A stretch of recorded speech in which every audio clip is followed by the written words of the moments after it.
শুভ সন্ধ্যায় বন্ধুরা, লালি একা বাড়ি আমরা চললাম এই জলের ভিতর দিয়ে।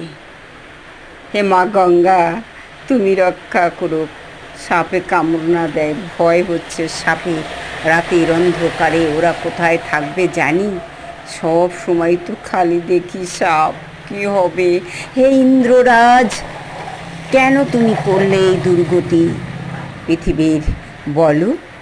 সমস্ত জায়গায় জলে ডোবা, এত বৃষ্টি, মুষলধারে বৃষ্টি, কি এত অপরাধ আমাদের ভাসিয়ে দিলে।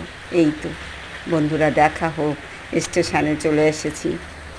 স্টেশনে এসে ঝড় বৃষ্টি মাথায় করে যেতে হবে। ভিজেই তো গেলাম, তাই না বন্ধুরা? পবন দেবতা উড়াইল ছাতা। বন্ধুরা দেখা হোক। এই উড়ে গেল অনুশ্রী দেবী তোমার সাপ